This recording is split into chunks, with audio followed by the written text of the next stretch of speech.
I'm Jim O'Neill. I am Head of Economics Research globally for Goldman Sachs, and I am the creator of the acronym BRICs. Amazed might be a slight exaggeration, but it has been pretty dramatic, and it's changed the nature of how I function here at Goldman Sachs. I used to be regarded as somebody that focused on currencies as well as managing the department, but these days I'm known as Mr. BRICs. When we first wrote about it, and particularly when we first looked at the 2050 potential, many people believed that we were being very conceptual, and it was idiotically optimistic in some kind of fantasy for the future. But here we are, and many financial markets are completely dominated at the moment by what's going on in these countries. BRICS economies collectively are now 15% of global GDP, about half that of the US, and China, interestingly, exactly in line with when we projected it could happen, is poised to overtake Germany to be the third largest economy in the world. I could go on and on. There's hundreds of examples. I would have to give very specific advice to each of them. In China, it would be try to do more with your currency reform and accelerate the speed of renminbi appreciation. With India, if there was one single thing, it would be try to boost foreign direct investment to allow more investors in. And if it were Mr. Putin in Russia, it would be try to make it easier for so many people in the West to understand you, because many people don't realise what a good story the Russian story in BRICS is. In some ways, the Brazilian example at the moment is arguably the most interesting. There have been times in the past few years where journalists and some academics have written articles saying, why don't Goldman Sachs drop the B in BRICS?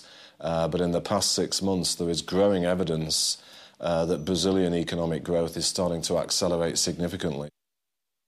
There are many, many misunderstandings about all the BRICS countries.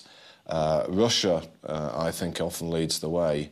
Many Western people have a very Anglo-Saxon, westernised view of how all these countries should behave and, in essence, should be like us. I think it's highly important as part of the new integrated BRICS-influenced global economy that everybody understands that we are not only not like each other, we don't need to be like each other. And one of the reasons why the world economy is doing better is because there are these big countries sustaining growth on their own basis.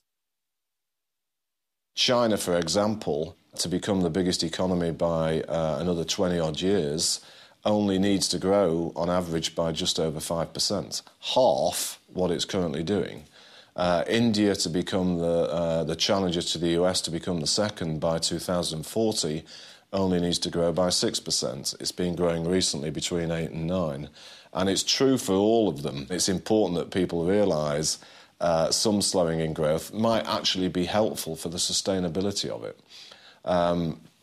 Beyond that, I think that the biggest of many issues that I would highlight in a discussion like this is that it's highly important that global policy-making organisations start to give more role to these countries within the global setting. I could give many examples, global warming being one that's now topical that wouldn't have been 6 years ago.